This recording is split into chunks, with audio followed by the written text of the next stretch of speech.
This is Ron Peters. I'm John Nugent. And I'm Sam Long. Welcome to the After Class Podcast. Because the best conversations happen After class. Thanks for joining us. Another episode of the After Class Podcast. We're glad to have you along. This episode will come out after Valentine's Day. And again, if you didn't celebrate or you missed it and you want to make up for it, you're welcome to go back to the last episode and hear our commentary on that, some ideas. Our tips also work for Sweetest Day. Sure. All right. Anniversaries. Yep. Your beloved's birthday. St. Patrick's Day. Christmas. Really.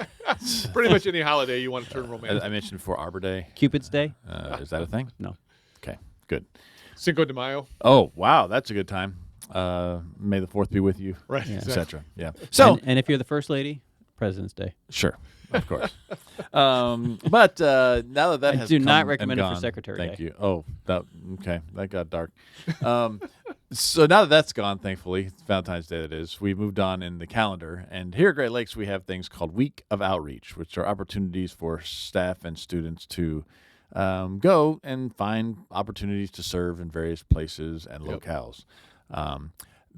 We have two of them in the semester. This first one, I will not be going anywhere. I'll be working on a paper. And the reason I don't like Valentine's Day or celebrate it is because my anniversary falls close to it. Okay. So we do all our celebrating for the anniversary.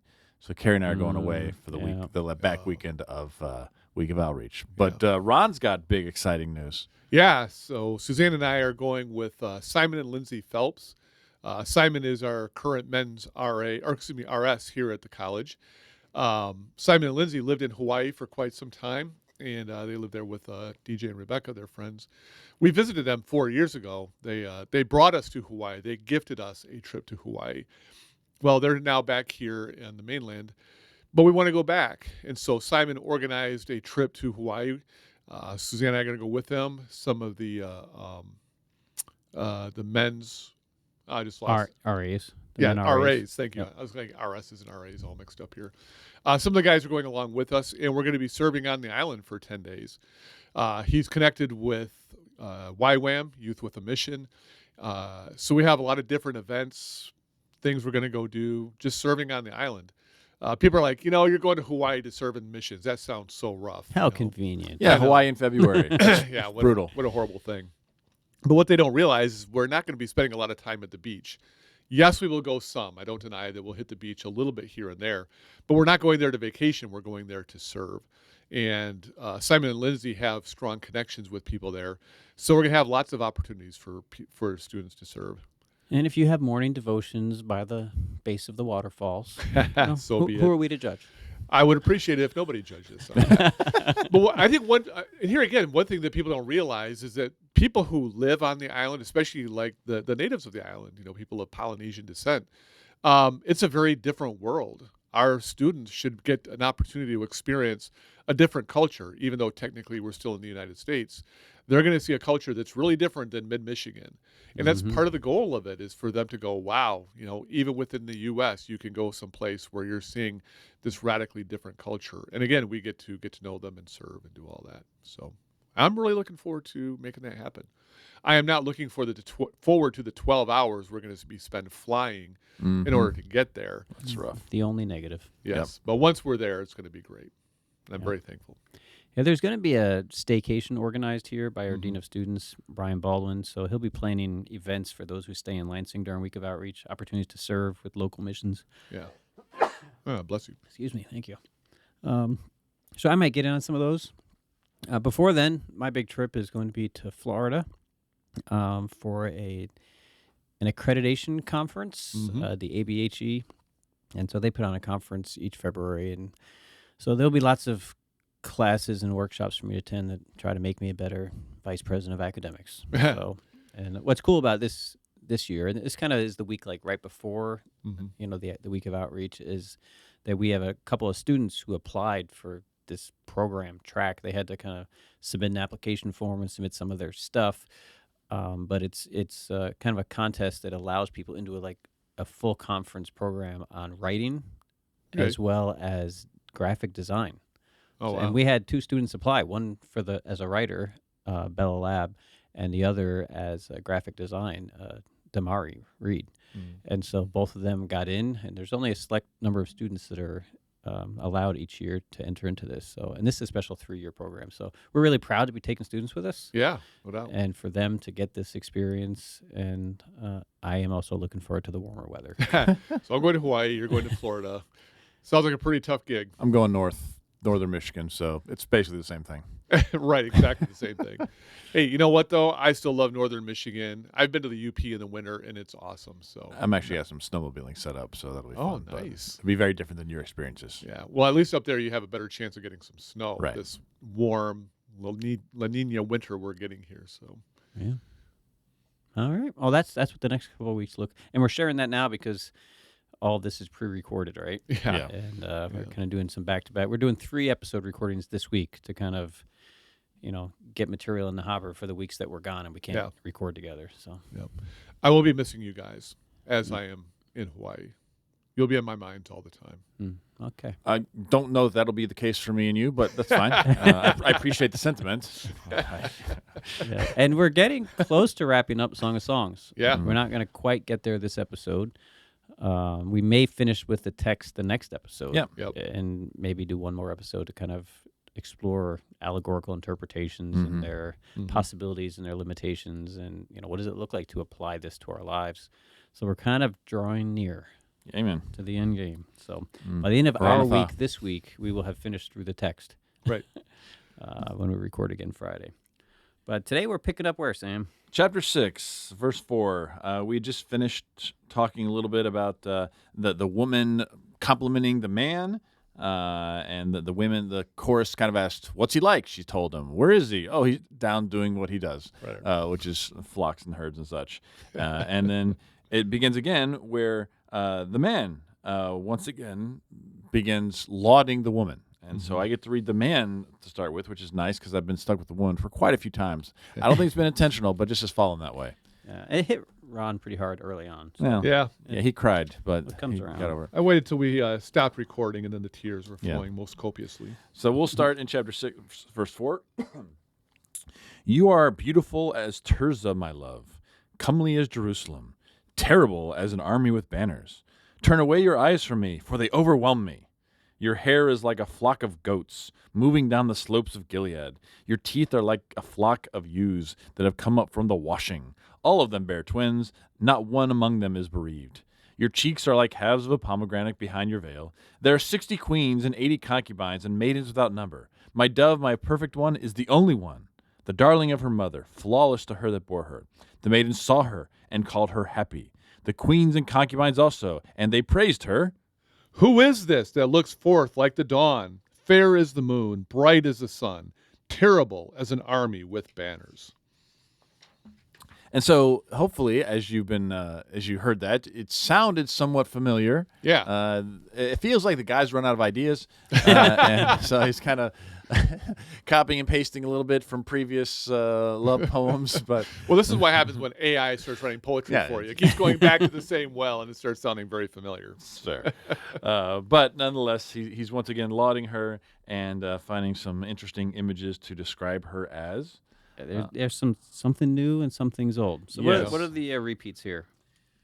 The hair like the flock of goats, Yep. the teeth like the ewes, and none bereaved. So that's, Yep, no that's missing teeth. Ron brought up. He's got teeth. The cheeks like pomegranates. Yep. Behind the veil? Yeah. Yeah, I'd say those are the majority of the repeats. Yeah. Yeah. So go back a couple episodes if you want insight into those. Yep. But the beginning is a little bit different. She's as beautiful as a city, as a couple of cities, right? Yes. Tirzah and Jerusalem, yet terrible as an army with banners. Yeah. Yeah, that's an interesting translational choice. So start with. Go ahead. Well, no, I was just about to ask. Tell us why that's a terrible choice. So. Well, I'd say it's a terrible choice. It's It's an interesting choice. Interesting choice. Terrible My as an army. Terrible. Okay, yes, I got yes, my it's in the words brain. confused. Terrible in the brain. bad. We'll start with Tirzah and Jerusalem first, which you probably know Jerusalem if you've read the Bible at all, right? Capital of Israel and then of the southern kingdom, and like it's the city of God, right? It's Zion, and makes perfect sense. Like if you're talking about sort of the pinnacle place of Israel, Jerusalem makes perfect sense. Yeah. Tirzah is a little obscure. It was at times a capital city of sorts, but until Omri made Samaria the capital city. Yeah. Okay. So it was the functional capital before Samaria became the legit capital. And so most people don't really think of it in that way. Yeah. And then it was assumingly destroyed when the Assyrian army came down and destroyed Samaria as well. There's some discussion about Shishak or Shishonk back in the 900s attacking it. But either way, it's just, I don't know. It's for Great me movie. Great movie. Shishonk Redemption. Yeah. It took me a second there to make that connection, but then I got it. So That is actually pretty good. I will grant that one. it is a good movie. Nice job, John. Well played. Every once in a while. One squirrel finds a nut. I don't know, but it's like I said, it's just I don't know. It for me, it's just kind of weird. It's a weird reference, but I think it again reflects that northern Exactly. bias might not be the right word, but At familiarity. least familiarity. Yeah. Like this author is familiar with obviously Jerusalem as a capital and the former glory of Tirzah as a capital. Yeah. And so but you got to go pretty deep into you got to know your Israelite history well to be able to pick up Tirzah on the map. Well, and this is something that makes perfect sense to them. Again, if you lived 2,500 years ago, everybody gets it. It's only weird because we're reading it at such a distance and we just don't have the same geographic familiarity to make sense of it. Yeah, and this may testify to an author that is familiar with the Northern Kingdom for some reason. Yeah. Right? I mean, just lots of images from there. I mean, Jerusalem plays a prominent role, but the Northern Kingdom is not left out. Yeah. Well, and Jerusalem it just might be because everybody knows Jerusalem. Of course, we're using it as an image, but it's these other ones that give you more insight into the author's sort of situation. Okay. Yeah. And it's, this may be, if you're trying to find internal clues that give you an idea of when texts are written, Yes. right? During Solomon's time, what is Tirzah? It's just a city in the north. Right. One of many. Yeah. So it's not until the divided kingdom that Tirzah starts functioning as a capital alongside Jerusalem as a capital. Yep. Right. And so the meaning of Tirzah or the value of Tirzah as a parallel to Jerusalem wouldn't have made sense till later on. Yeah. Yeah, I mean, maybe a comparison would be like Washington, D.C. during the Revolutionary War means something different than it does today.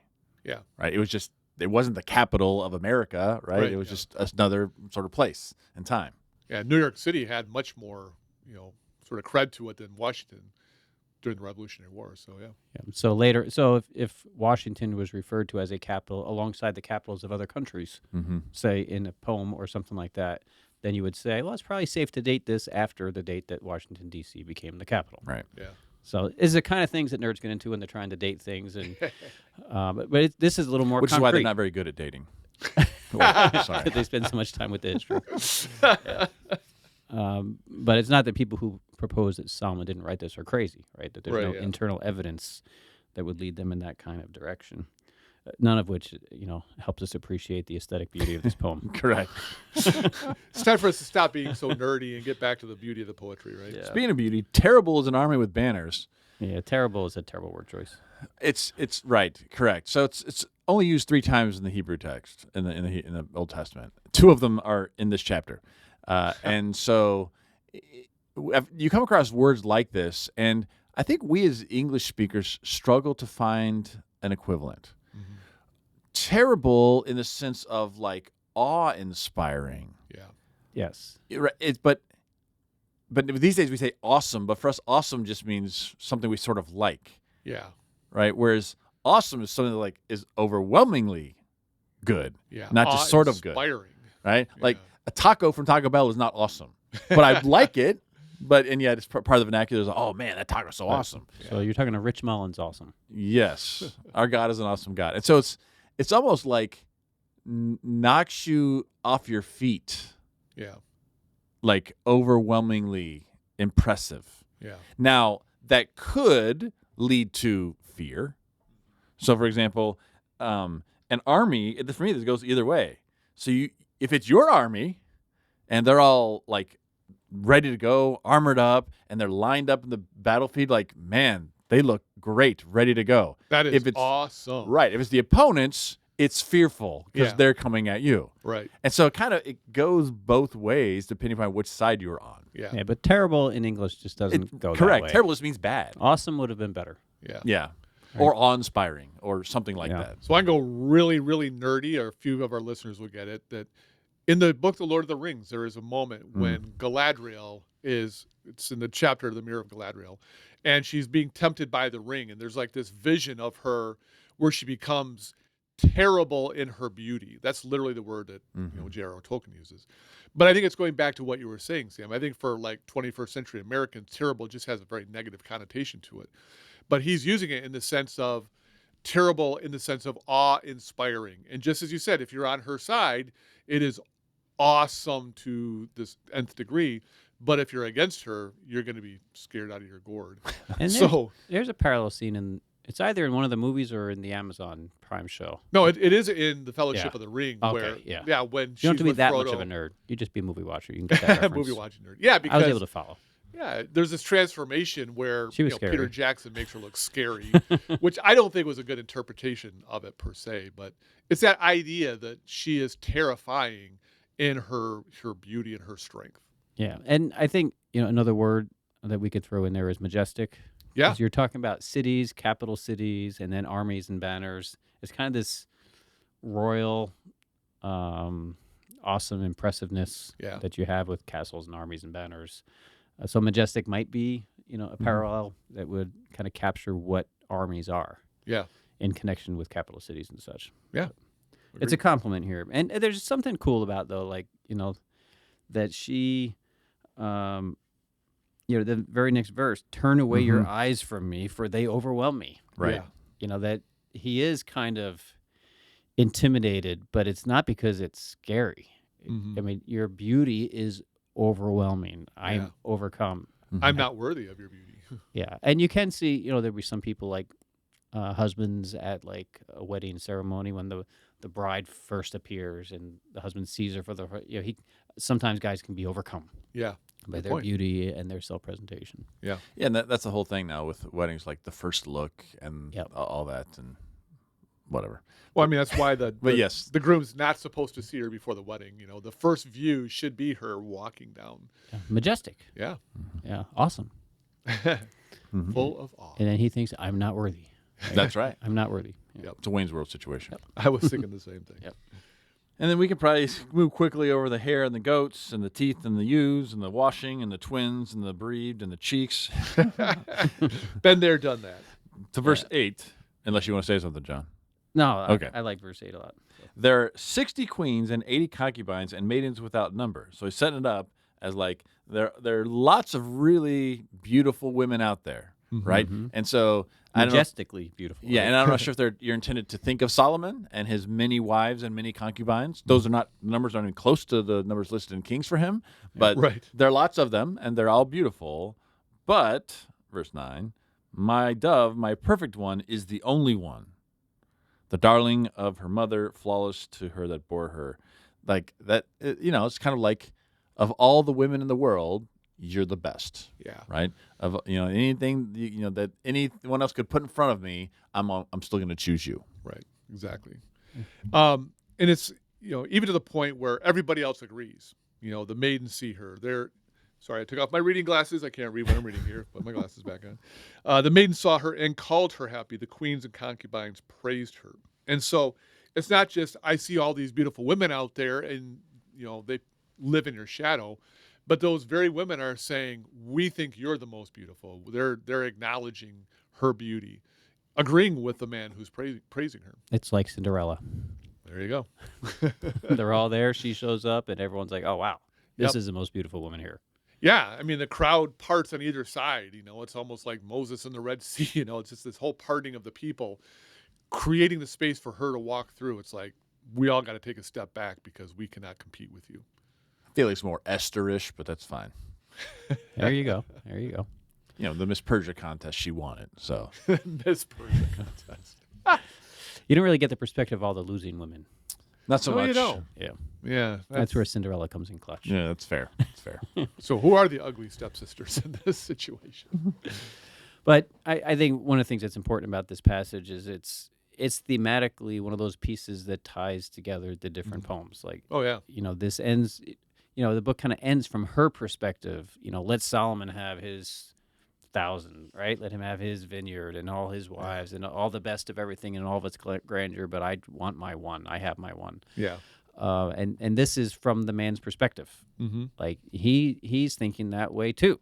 Like Yep. there are, from his perspective, there are lots of women out there, majestic women, women of power, maidens, right, Yeah. queens, and none of them compare to her. Yeah. And so that sentiment that she ends the poem with is very similar to the sentiment that he expresses here. As we kind of draw closer to the end of the poem. Agree. So there are options, but there seems to be this exclusivity from their perspective. Yep. So then we have the exclamation, right? From the queens and concubines in verse 10. Who is it that looks forth like the dawn, fair as the moon, bright as the sun? Again, terrible as an army with banners. Which is kind of nice from a poetic standpoint, kind of bringing this unit together with a nice ring device. Yep.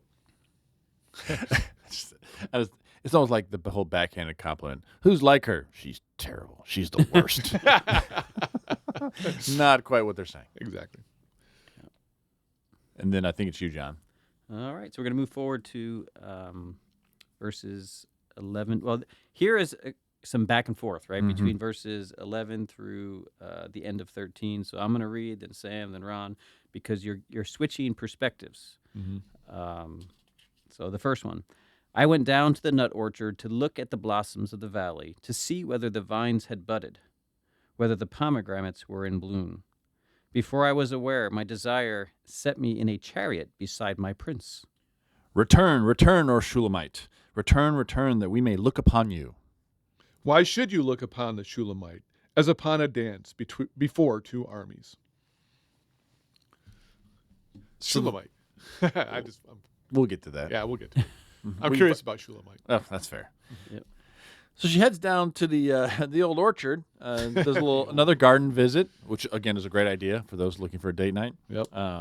And it seems like some sort of encounter with her lover and what that looks like. But she's investigating the state of the garden. Yeah. It's almost like, is it springtime yet? Here it is. For us, it's February. We've still got a few more weeks before we start seeing the blooms. But there's something about blooming that ties into the blooming of romance. Went down to the garden to see if anything is blooming down there. Is that what she's saying? Is it time for our love to bloom like a garden? Sure. Sure. Sounds like it. Seems to be what's going on. But then we have an Ethiopian eunuch scene. Right? Wow. Although in kind of reverse order, right? Or but before I was aware, my desire set me in a chariot beside my prince.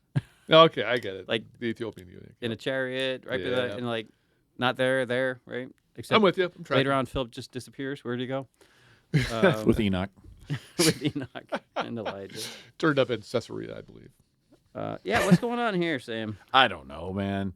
I really don't. It's like, I mean, on the one hand, it's this encounter. Like, what is she going to look at? And then does she find it in that she is satisfied and now she's like in the chariot with her, like, yes, it's ready. It's go time. Like the investigation leads to her being united with her prince. I don't know. It sure sounds like that. Like she's testing the waters. Like they've waited, there's been separation, and she's going to the place of their shared love and said, is it time? Right? Is now the time for us to consummate our love, right? Or to like take it to the next level. And as she's going to inspect and see whether everything's in bloom and blossom, before she knows it, she's with her prince. So do they have to stop? Well, I was going to say, can they stop playing hide and seek now? Can they just actually be together? They don't have to worry about the brothers or the watchers on the walls or whatever. It's like, finally, all the obstacles have been removed. Yeah, like he is highly receptive. Like he seems to think it's go time as well. All right. And she uses this royal language for him, right? Calling him a prince, which he's going to respond in the very next poem when we get to where he refers to her as his queenly maiden. So you have this kind of exchanging again of royalty language. Gotcha. Your translation of chapter 12 is my Verse 12? yeah. Before I was aware, my desire set me in a chariot. Yeah. What does yours say? Fancy, My fancy. awful. Which Sorry. one is awful? Fancy. Well, it's interesting. It's nefesh is the word. Oh, Oh, okay. really? Yeah. Let's just. Dang. So, for those who don't know, nefesh is an My impossible to translate word. Oftentimes it's translated soul. That's not what it means. It has to do with like my essence, life force. Life Yeah, force is my what I was thinking. Right. innermost Or true self expression. being. Yeah. And so before I was aware my innermost life force set me in the chair beside my prince. I don't know. That's also a different understanding. And I'm not sure. Again, desire. It's not getting there quite right, but it's tough. Everything inside of me brought us together. Yeah. Yeah. Yeah. My whole self was yearning for him, and maybe that yearning is gets simplified down to desire. Fancy's not even close. Yeah, no. Fancy's like like what I feel like today. Like Yeah. I feel like wearing jeans today. I fancy jeans today. Like no, that's not what we're Yeah. talking about here. Fancying eggs for breakfast. Yeah, Today, exactly. This was a good place for the new NRSV to upgrade. Yes. And they sort of did. Updated editions, at least an They improvement. could have gone further. I would Yeah. say so. Yeah. Well, I mean, I feel bad for the translators at times because probably they're sitting there Definitely. going, I don't even know what to do here. This is what we're going to do, but it doesn't mean we're totally satisfied with it. And I think their location that they find themselves together is important. They're in a chariot together. Hmm. It's almost like they're heading away. They found each other and they're taking off. It almost reminds you of the limousine after a wedding, right? With the, yeah. the cans and stuff dragging behind whatever the wedding vehicle is Right. leaving. The shoes or whatever they got. Which so the fact that they may be like running away together, Yeah. might be responsible for this response in 13. Return, return, O Shulamite. Return, return, that we may look upon you. And so it's interesting, like the friends apparently here are saying, wait, where are you going? Too soon. Yeah, we don't want to stop Get back looking at here. you. Bring your beauty back to us. We're not done admiring you at this time. Help me out, Sam. What is a Shulamite? Well, we talked a little bit about this, did we, early on? Did we? Feel Maybe. like we did. Yeah, we did. Maybe I'm just not remembering. When we were doing the connection to Solomon, because Right. Shulamite almost sounds like in Hebrew Solomonite. Right.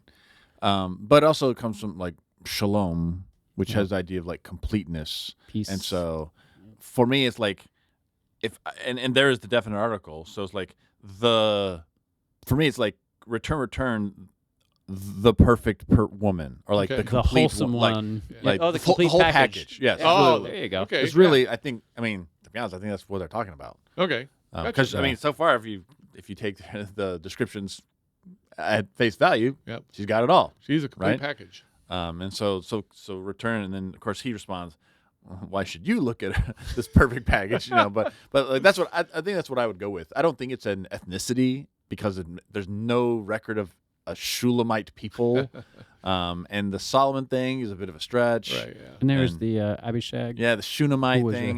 which I don't is- think they would make that mistake. It's just so I wonder if it's not like that, just a term that we're not Okay. familiar with, but that's pretty much what it means. Yeah, And the guy's like, quit looking at my chick.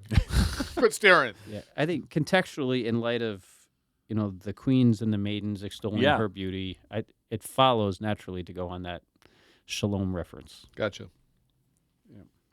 Well, I guess there is a footnote to that point. Now that I'm reading it in the Bible, it says the epithet probably means the perfect one. So at least that's what it there you says go. in the SBL. There you go. footnote Nice of- job. Our Footnotes. education has not Yeah. failed us. Yes.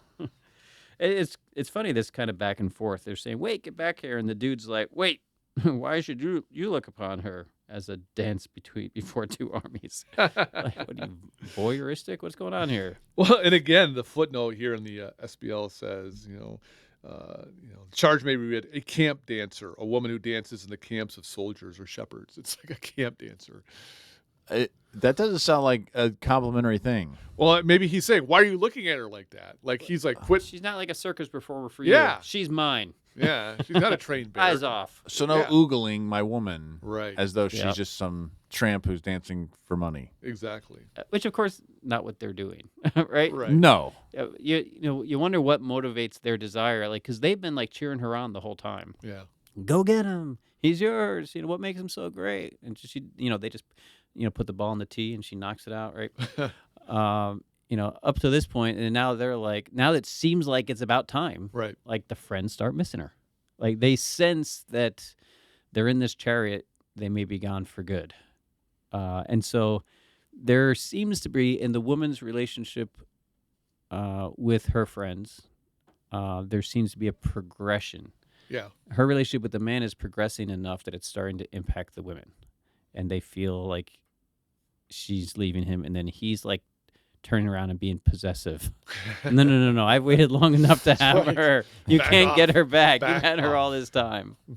Yeah, I could see that. So there's, it seems to be progressing. Like Yeah. the storyline, even though it's a vague one, seems to be going somewhere. And to me, that's the function of these few little weird verses. Yeah. Is to indicate that movement. All right. Shall we continue into chapter Yeah, 7? we got time, man. Let's keep this going.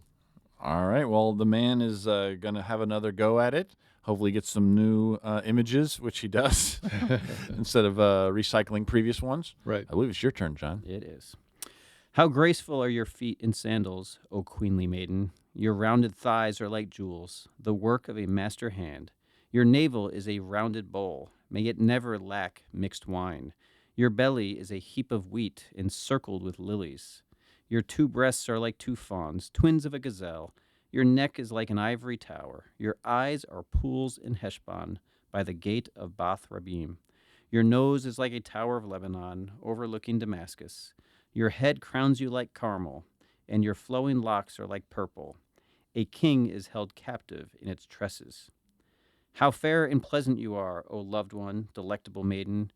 You are stately as a palm tree, and your breasts are like its clusters. I said, I will climb the palm tree and lay hold of its branches. Oh, may your breasts be like clusters of the vine, and the scent of your breath like apples, and your kisses like the best wine that goes down smoothly, gliding over lips and teeth.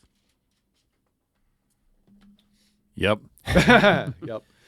Well, one thing that kind of strikes me is the reversal of direction. Yes. So it's starting top to bottom. He kind of goes from bottom to top. And speaking of bottom to top, like even going lower, like it's almost like the description has advanced in some way. Starting a little bit lower on her body and working the way up. So reversing direction and going lower than he has before. Am I reading that right? Because it seems like he's always stopped sort of mid-torso. So you're referring to previous chapter ones. 4, where it kind Yeah. of goes from the flowing hair and then it stops at the breasts. Right. Right. But yeah, this one seems to pick up where it left off. Mhm. Right. Now we're talking thighs and we're working our way up to the breasts. Yeah. Yeah. Right. But the breasts are the centerpiece here. Right. There's no mistake about it. Yep. But I mean, could that speak to a progression of, their experience of love? It's like, hey, I can talk about parts of you I've never talked about before, because that's where we are now in, in our relationship. Maybe. I don't know. Yeah, definitely. To me, it's, the notion that Song of Songs is just a random collection of poems that we're going to thrown together. Now, this almost completes it's like this poem should be read in conjunction with the poem in chapter 4. Precisely because they're coming from different directions and meeting in the middle. Yeah. They belong together. And we have the overlapping words, right, Mhm. in images, and we have the introduction of new, which completes the picture. Yeah. Right? You need the two to kind of capture how he is smitten by her beauty, really from head to thigh. Right? Like, Right. pretty close to head to toe. Yeah. Really close. Yep. So we unpack it then? Yeah. Let's do it. All right. So it starts with your feet in sandals, which is O Queenly Maiden. Again, we have a little bit of some somewhat nobility discussion, Mm-hmm. or like kingly, queenly type imagery. So it does start with the feet. Yeah. Yeah. So yeah, It is I head to missed toe. that kind of so it doesn't start with the thighs. Oh, very good. So it definitely works for the way bottom then Yeah. toward that midsection, which is the feature. Yes. And then I will just say, be aware that beauty standards of the ancient world are not the same as today. Fair enough. And so I do appreciate that. So your rounded thighs are like jewels, the work of a master hand. Like So rounded thighs, we're not looking for like, stick thin people. Right. That is reinforced by 2. Your navel is a rounded bowl that never lacks mixed wine. And, it's like you've got a bit of a tummy, and that's attractive. Like that's not off-putting. Definitely an innie. Definitely an innie. The belly button. Stop. Ugh. But in the ancient world, thin wasn't necessarily a beautiful thing, because people who had a little bit of fat on them are people who are healthy and well fed. The people who have lots of food, a little bit bigger bodied, and so I think that's part of it. It's like, yeah, you are a healthy, beautiful woman. The fact that you got a little bit of pudge on there, that's a very attractive thing. Yeah, and again, it speaks to her. Successfulness may not be the right word, but the idea of, like, as you're saying, like, you're not living on rations, right? And that's and so there's a blessing, there's a bountifulness that is associated with her that is appealing. Yeah. Well, and some people talk about a lot of beauty traits are based on perceptions of the ability to reproduce, have healthy, pregnancies and children, stuff like that. And it could be that as well. Looking at her body, it's like, I see in you a beautiful woman because you can have healthy children. You can carry healthy children and have a healthy birth.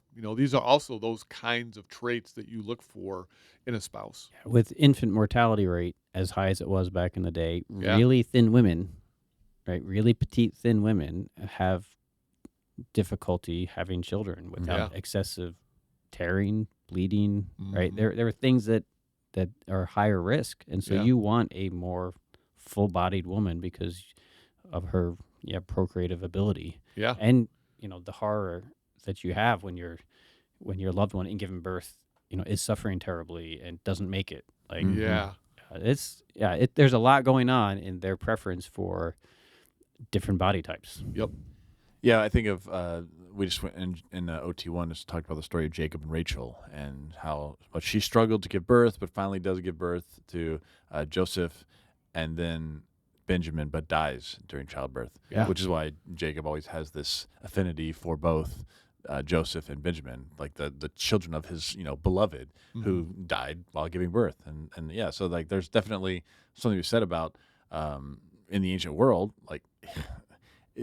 There's so many complications with birth today. Back then, I can't even imagine. Yeah. And the amount of women who died in childbirth or struggle just pales. Like what we deal with today, I think pales in comparison. Yeah. Yeah. Agree. Very soon and very real for me. Sure. Right. Of watching my daughter struggle in the hospital, right? Who is very petite. Yeah. Right. And I was thinking that. praise God for modern medicine. Yeah. Yeah. Well, because again, I'm thinking about my daughter who just gave birth to her 4th child.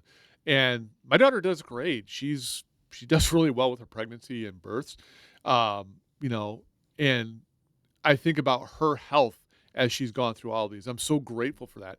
She's never needed any kind of medical intervention on her behalf. But yeah, thinking about your daughter who definitely needed medical intervention, what would it have been like even just a couple 100 years ago for her to go through that birthing process? Mm-hmm. So what about the wine in the bowl of the navel? I mean, I assume this has to do with. Again, is this a physical characteristic or an association with something else like bountifulness, like high quality, like something like that? Yeah. And I don't know for sure. Maybe both, but both make sense to me. That sure, it could be you got a little bit of a tummy, or it's like. Your body is this wonderful thing that's like sought after, like a beautiful bowl that has wonderful wine in it, and so I think it could be both or either.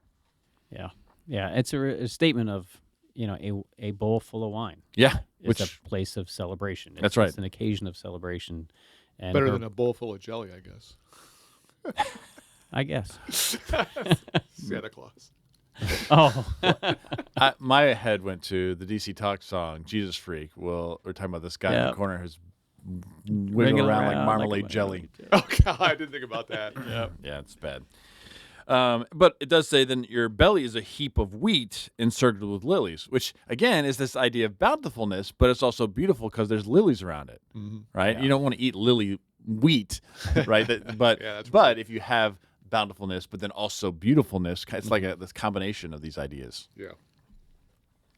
All right, and then moving slowly up the body, we've gone from feet to thighs to navel, stomach area. Now it's the breast, like two fawns, twins of a gazelle. I'm not sure what to say about that. Well, now we're getting into stuff that we've seen before. Yeah, that's Yeah. repeated. Yeah, like the long neck. We've talked about like the long neck before. So like an ivory tower instead of the Tower of David. Yep. Yeah, and then it at this point goes right past the breasts. I mean, pretty quickly. Then you have the neck, which we saw. Then the eyes. Last time they talked about doves, but now we're talking about pools of Heshbon. So I guess like watery, glistening eyes. Well, it reminds me of last time where she was talking about him, and he said his eyes are doves beside springs of water. And so I don't know if it's the contrast of like this white with other, or it's just like, is it the white and then like the water is like the actual iris that's kind of glistening? I don't know. But when you think about it, when you're looking at a person, the most watery part of their body is their eyes, Yeah. Unless they have a runny nose. which she Fair gets to enough. next. Yeah. And maybe that's just a description of eyes. Yeah. Like they are different. They are distinct. I mean, when you look at someone, the eyes are just, this is what's different than all the rest. Yeah. And she loves that about him. Yeah. Yep. Or he loves it about her. We should say. It's a description. Right. Yeah, we switched. They both love that about each other. But then the nose.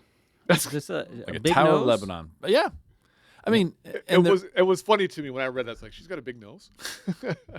yes. And, yeah. you know, Semitic people often had larger noses, and that's not something to be ashamed of. You know, they didn't get nose jobs because that was offensive. It's like, No, that's that's what who I'm they thinking. are. Yeah, it's like this European notion of like the little bud nose, Yeah. like tiny noses. Yeah.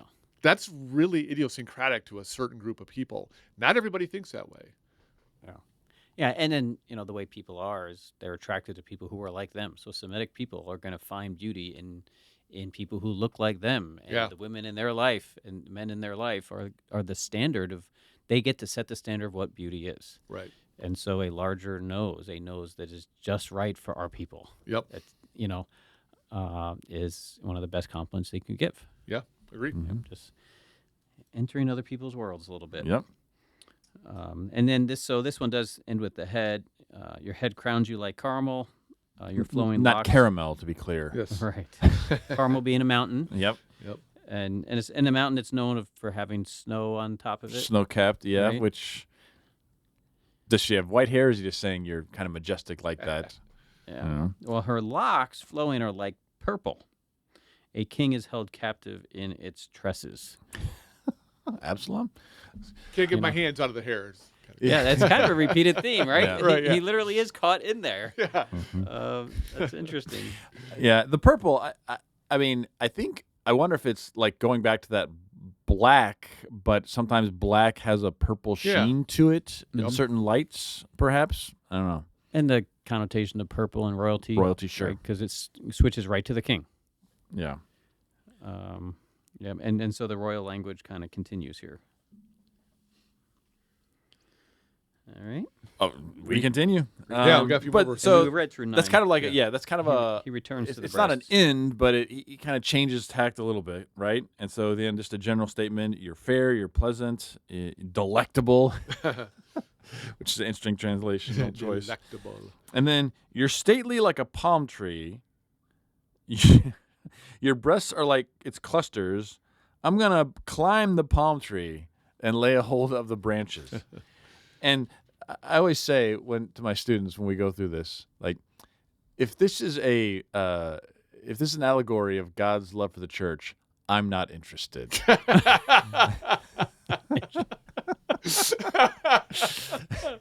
Oh man, that's great. Well, you need to read some allegorical versions. I of this know, to see where they take it. Yes. Maybe, I don't know. Maybe we'll sample one of those in our last We episode. definitely have to. I'm with you, Sam. This is not encouraging me if that's how we're supposed to read it.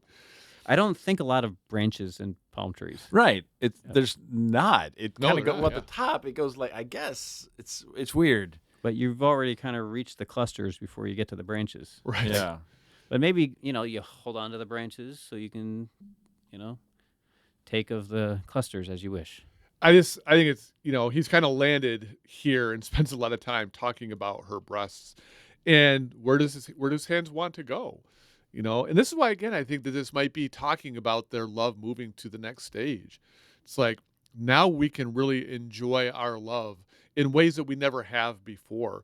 And it's very physical, very visceral. This is, describing what it is for us to now enter into this new stage of loving each other. So, some people are going to be like, oh, this is kind of making me uncomfortable or whatever. I'm like, but this is two people who are like, all right, we're in love. Let's do what lovers do. Yeah, they're speaking to each other. Yeah. So if the first poem, it moved kind of from head, down to breasts, and then kind of back up a little bit. Yeah. This one starts at the feet, ends with the head, and then kind of comes back to the breasts, and then ends with the mouth. Right. And so in 8b, right, and the scent of your breath like apples. Oh, that's nice. In verse 9. Jolly Rancher? Your kisses like the best wine that goes down smoothly, gliding over lips and teeth. Yeah. And so at the end of the day, they're kissing. Yep. And it tastes delectable. Yeah. Agree. And so I like I said, I like this because we are culminating our love. Again, we're kissing, we're holding each other. It's becoming very physical between us. Well, that's what it's supposed to be. When people fall in love and now we can express our love without reservation, that's exactly the way it's supposed to be. Now, in chapter 4, was he just describing her body? And here he's talking about, he's moved beyond description to he's touching. Yeah. Right? Is that what you mean by the progression? Yeah, that's kind of where I'm at. It's like, Yeah. we've moved beyond just mere description. Yeah. Yeah, that sounds right. Okay. Sweet. Well, So things are intensifying between the lovers in Song of Songs. Right. And again, there's a narrative progression at all levels. Yeah. Right? We haven't really gone backwards. Each new poem, even when there are parallels to previous ones, the plot is being advanced. Yes. Agreed. And it will culminate next chapter. yes. But in chapter 10, so the man has had his say. And so Verse 10. Yes, sorry, did I say chapter? Verse 10 of chapter 7. The woman is going to respond. We're going to go into the man's speech, given the time. I don't We're know. out of time. Oh. Sorry about that. I got so caught up in it. I know, you were like reading ahead, studying it, and ready to getting go. points. I'm like, what time is it? Yeah, Yeah. we are at the end of our time for this one. So we had to cut you off there. I don't mind. It's not the first time. All right. Well, until next So time. to hear where Sam was going. Join us next time. In the meantime, thank you so much for joining us in this episode of the After Class Podcast. After Class because The best conversations happen After class.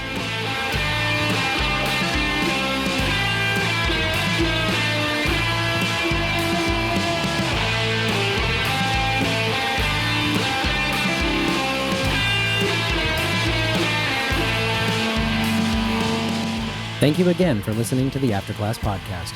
ACP is hosted by Sam Long, John Nugent, and Ron Peters. Audio production is provided by Drew Nyquist, and social media is managed by Darren Harris.